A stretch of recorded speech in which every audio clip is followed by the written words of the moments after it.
त्याच्याबद्दल जी बेसिक माहिती आहे ते आपल्याला प्रत्येकाला येणं आवश्यक आहे. भारताचं क्षेत्रफळ किती आहे हा प्रश्न 5वी पासून 10वी पर्यंत विविध विद्यार्थ्यांना विचारला जातो. पुढं पोलीस भरती, आर्मी भरतीसाठी विचारला जातो. तर 32,87,000 किती आहे? 32,87,000 लक्षात ठेवा. भारताचं क्षेत्रफळ किती आहे? एरिया ऑफ इंडिया अलग लक्षात 32,87,000 चौरस किलोमीटर. त्यानंतर भारताची उत्तर दक्षिण लांबी म्हणजेच उत्तर दक्षिण लांबी व्हर्टिकल लेंथ उभी किती आहे? 3,214 किलोमीटर. भारताची उभी लांबी किती आहे? 3,214. कांबळे पाठ करायचा 3,214. भारताची पूर्व पश्चिम लांबी किती आहे? 2,933. भारताचा जर आपण नकाशा काढला तर लक्षात राहू द्या आपल्याला भारताबद्दल बेसिक माहिती असणं आवश्यक आहे. ठीक आहे. आता भारताची आपण आडवी लांबी पाहिलेली आहे किती आहे? 2,933 आणि भारताची जी उभी लांबी आहे अशी ती 3,214 म्हणजे आडव्यापेक्षा उभा अंतर जास्त आहे. बरोबर आहे. आणि नकाशामध्ये सुद्धा भारताचं अंतर उंच जास्त आहे. 32 लाख आहे. आता 32 लाख भारताच्या हिस्स्याला आली जमीन किती आली? 32,87,000 किलोमीटर. ठीक आहे. 87 लाख सॉरी 32.87 लाख म्हणजे 32,87,000.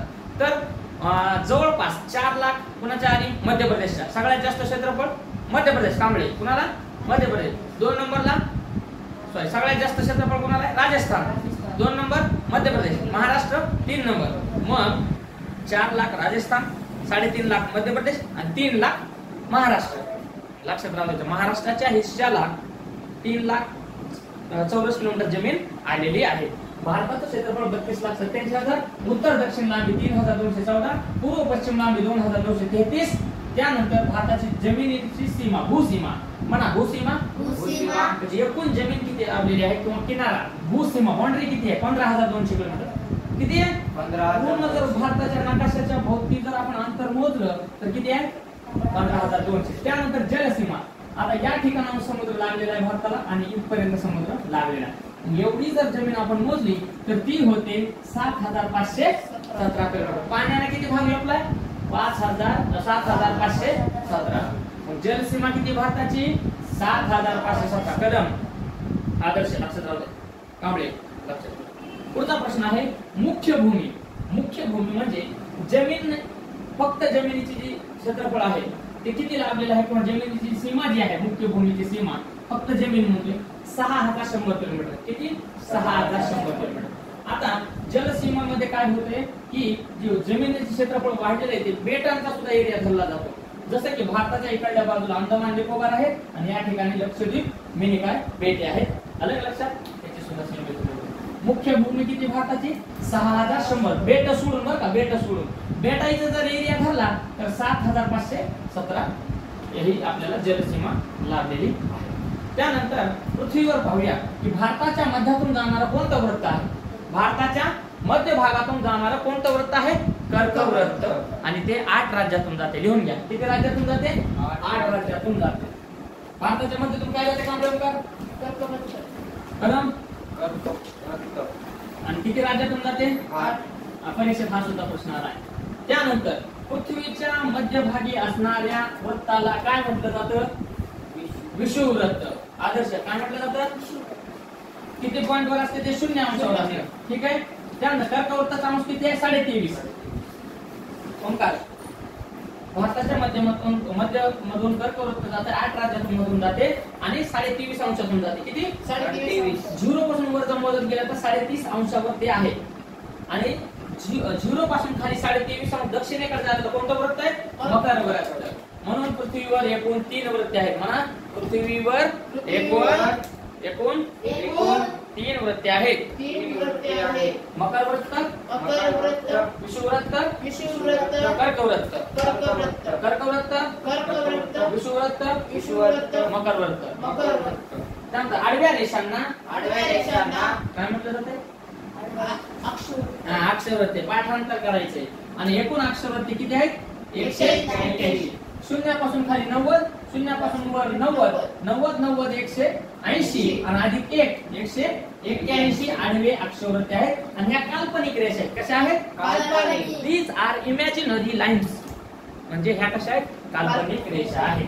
त्यानंतर पुढे पाहूया उभ्या रेषांना काय म्हणतात, रेखावृत्त. 360 आहे. किती? 360. तर आता गोलार्ध बघूया पृथ्वीचे. काय बघायचे? गोलार्ध. हा पृथ्वी गोल आहे.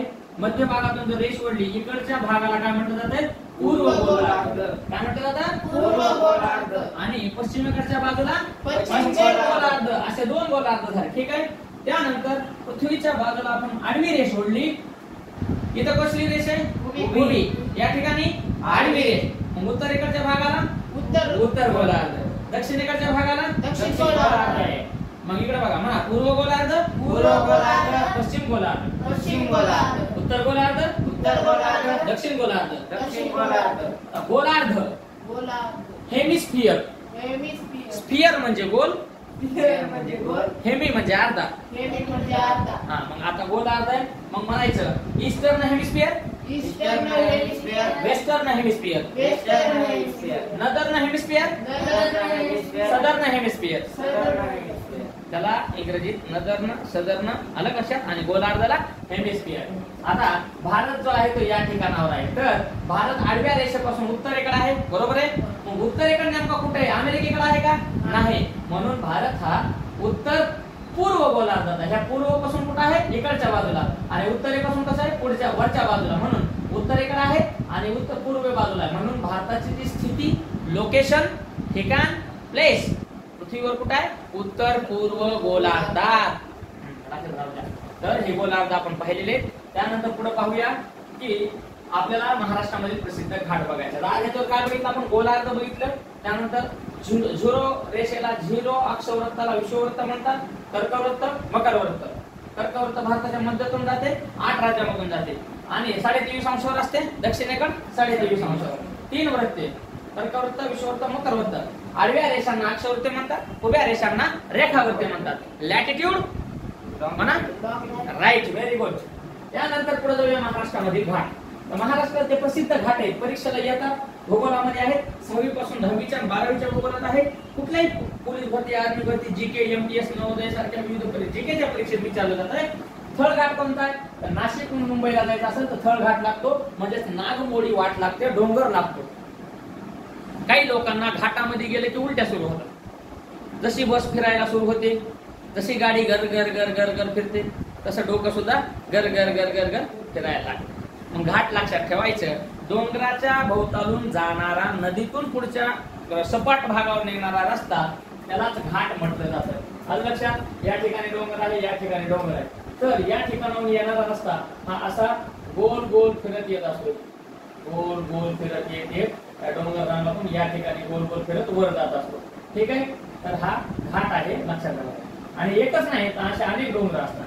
म्हणून म्हणा थळघाट, नाशिक मुंबई, दिवा घाट, पुणे बारामती. म्हणजे जर आपल्याला पुण्याहून बारामतीला जर जायचं असेल, पुण्याहून बारामतीला कोणता डोंगर घाट लागतो, दिवा घाट. आणि बीड जिल्ह्यातला सोपा घाट लक्षात राहू द्या आपल्याला. आपण बीड जिल्ह्यामध्ये असल्यामुळं की बीड जिल्ह्यामध्ये आहे मांजरसुंबा घाट. कोणता घाट आहे, मांजरसुंबा. आता मांजरसुंबा घाट लागतो आलं लक्षात, केसरीच्या पुढे आहे. मग ते कोणत्या 2 शहरांना जोडते, नगर आणि बीड. लक्षात राहू द्या. पुढे जाऊया. खंबाटकी घाट, पुणे आणि सातारा. पुण्याहून जर साताराला निघालं तर कोणता घाट लागतो, खंबाटकी. बोरघाट. कोणते 2 शहर आहेत, मुंबई पुणे. ज्या वेळेस मुंबई पुण्याला तुम्ही जाताल तुम्हाला एक घाट लागेल, डोंगर रांगा लागेल. मग कोणता घाट आहे ते, बोरघाट. पाठच करायचं, पुणे मुंबई बोरघाट, पुणे मुंबई बोरघाट, पुणे मुंबई बोरघाट. त्यानंतर नाशिक मुंबई थळघाट. त्यानंतर पुढे जाऊया. नाणेघाट. कोणत्या 2 ठिकाणांमध्ये, पुणे आणि ठाणे. फोंडा घाट, कोल्हापूर, पणजी. आता मी डबल एकदा सांगतो. पणजी कोणत्या राज्याची राजधानी आहे, पणजी कोणत्या राज्याची राजधानी आहे, गोवा. पणजी ही कोणत्या राज्याची राजधानी, गोवा. आणि गोवा हे सर्वात लहान राज्य आहे आणि गोवा हे महाराष्ट्राच्या दक्षिणेला आहे. त्यानंतर पुढे पाहूया. नाणेघाट, पुणे ठाणे. फोंडा घाट, कोल्हापूर पणजी. आंबा घाट, कोल्हापूर रत्नागिरी. आंबोली घाट, कोल्हापूर आणि सावंतवाडी. पाठच करावं लागेल, पर्याय नाही. There is no any way. म्हणा, there is no any way. Only revise Revise. Again and again. Again and again. पाठांतर झालंच पाहिजे. पाठांतर झालंच पाहिजे. डोक्यात राहिलंच पाहिजे. डोक्यात राहिलंच पाहिजे. तर लक्षात राहू द्या. काय दिले आपण? फोंडा घाट कुठं आहे? कोल्हापूर आणि पणजी. पण विचारू शकतात की महाराष्ट्र राज्य, आता कोल्हापूर कोणत्या राज्यात आहे? महाराष्ट्र. आणि पणजी कोणत्या राज्यात आहे? गोवा. मग गोवा आणि महाराष्ट्र राज्यांना जोडणाऱ्या घाटाचं नाव काय? तर त्याचं नाव काय आहे? फोंडा घाट. आंबा घाट कोल्हापूर रत्नागिरी, आंबोली घाट कोल्हापूर सावंतवाडी, मांजरसुंबा नगरविरी, कुंभारली घाट कराड आणि चिपळूण, कन्नड घाट औरंगाबाद धुळे, माळशेज घाट अहमदनगर कल्याण आणि मध्ये घाट पुणे रायगड. पुणे रायगडला कोणता घाट जोडतोय? मध्ये घाट. उदाहरणार्थ पुण्यामध्ये एखादी व्यक्ती रायगडला निघाली, रायगडहून एखादी व्यक्ती पुण्याला निघाली तर एक घाट लागतो, एक डोंगर लागतो. हा, तर त्याचं नाव आहे मध्ये घाट. पुढे पाहूया एनसीईआरटीचा फुल फॉर्म. कशाचा फुल फॉर्म? NCERT.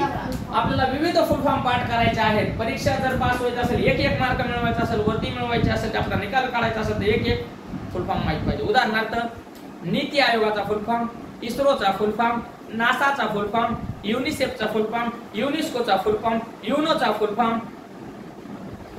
लक्षात एवढे पूर्ण रूप पाहिजे. WTOचा फुल फॉर्म, WHOचा फुल फॉर्म पूर्ण रूप, UPSCचं पूर्ण रूप, MPSCचं पूर्ण रूप. हे जीके मधला भाग आहे. तर चला पाहूया. तर NCERT म्हणा.